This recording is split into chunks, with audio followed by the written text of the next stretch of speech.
Have you ever found yourself spiraling emotionally after a seemingly small interaction?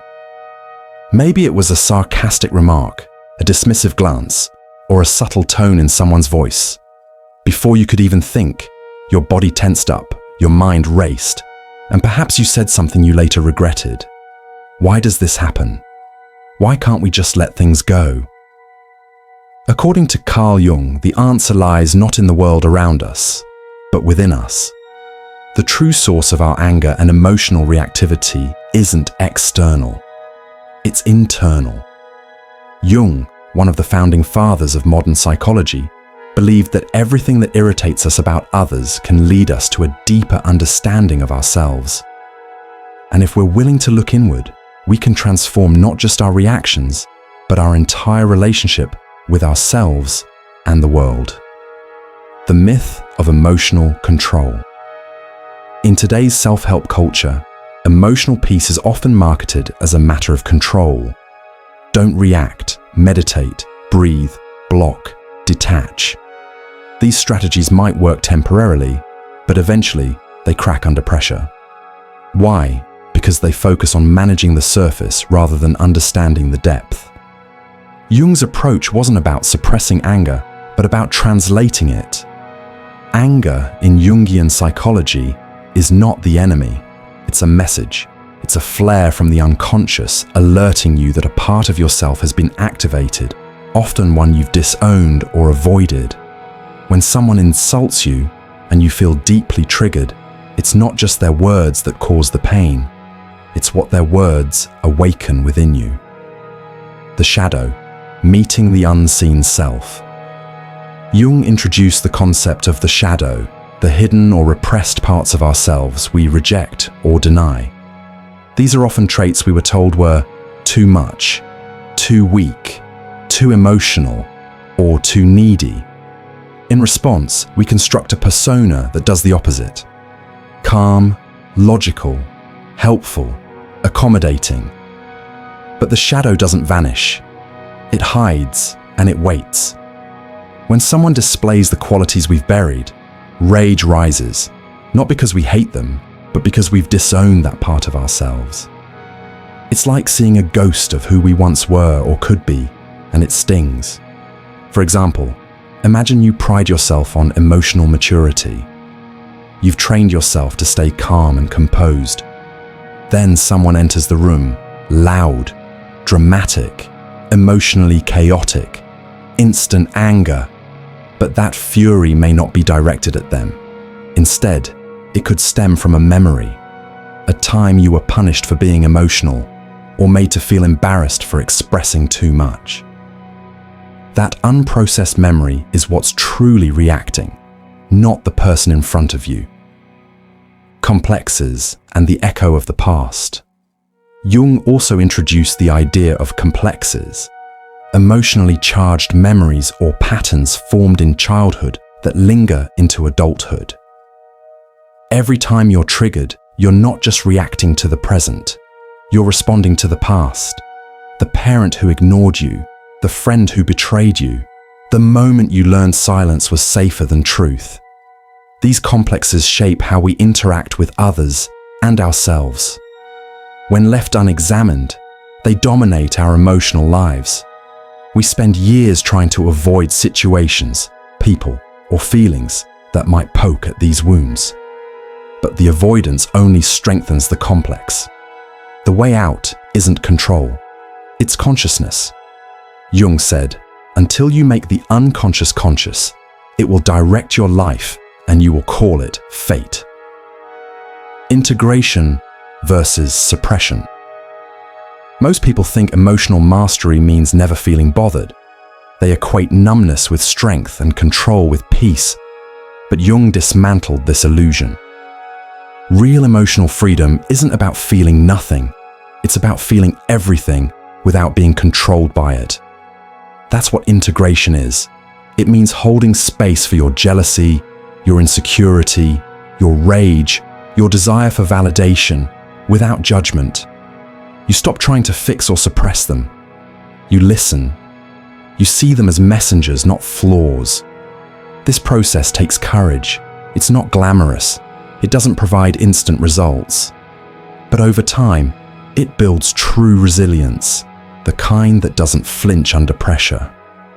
Triggers as teachers. Every emotional reaction is an opportunity for deeper self-knowledge. When someone makes you angry, instead of asking, "Why are they like that?" Jung would suggest asking, "Why does this still move me? What part of me did they awaken? Where have I felt this before? What story am I telling myself in this moment?" This shift in perspective turns your emotions into a map. Instead of reacting blindly, you begin to navigate consciously. You learn that no one makes you angry. They only show you where you're still healing. Emotional sovereignty, the power of non-reactivity. Imagine standing in front of someone who used to trigger you. Same tone, same arrogance, but this time, you don't react, you don't collapse, you don't defend. Why? Because you've seen yourself clearly. You've faced the part of you that used to rise in response and made peace with it. This is what Jung called individuation, the lifelong journey of becoming whole. And wholeness means nothing out there has leverage anymore. You no longer need approval to feel worthy. You no longer collapse when someone walks away. You're not driven by fear, but by clarity. This is the deepest freedom, not being unbothered because you've built walls, but because you no longer have leaks. Your energy is yours again. Your worth is no longer outsourced. Your identity is rooted in your own truth. The final realization: stop outsourcing your identity. The people who hurt you, the words that pierced you, the moments that left you spiraling, they were never the true enemy. They were mirrors. They showed you where you still rejected yourself, where you were still at war with your shadow. The final step is ownership. You no longer need people to understand you. You no longer seek validation to feel enough. You don't chase closure or revenge. You've already chosen yourself. And with that choice comes a stillness the world can't shake.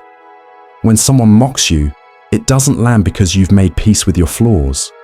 When someone ignores you, it doesn't shatter you because you no longer equate attention with love. When someone misunderstands you, you don't scramble to explain because you're no longer trying to be understood. You already understand yourself.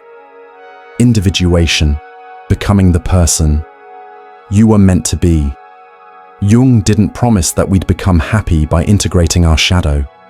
He promised something more powerful: wholeness. And wholeness means your wounds no longer own you. You are no longer at the mercy of your past or the projections of others. Most people spend their lives blaming others for their emotional pain. They die without ever seeing who they truly were, without ever realizing that their triggers weren't curses but invitations. But if you're willing to do the work, to look inward, to face the shadow, to integrate, you begin to change. Not just how you feel, but who you are. You stop hiding behind politeness. You stop performing peace. You become peace. The quiet power of integration. So how do you never get angry or bothered by anyone? You stop trying to control the world. You stop seeking emotional invincibility. You stop running from your shadow, and instead, you look at yourself fully, honestly, compassionately. You hold the parts you once rejected. You let them breathe. You let them exist. You stop being fragmented. You start becoming whole. From that place, people can judge, ignore, misunderstand, or provoke. And none of it sticks. You're no longer reacting. You're relating. You're not trying to fix your image. You've made peace with your reality. That is the power Carl Jung pointed us toward. Not a life free of emotion, but a life where emotion doesn't control us. Not silence, but stillness. Not numbness, but truth. Not dominance, but integration. Final reflection. Jung once said, "I am not what happened to me. I am what I choose to become." And in that choice, in choosing integration over suppression, curiosity over judgment, truth over performance, you reclaim your power. When you are no longer triggered by others, not because they've changed, but because you have, that's when the world stops having leverage over your peace. That's when anger turns into wisdom. That's when you become unbothered, not from resistance, but from self-understanding.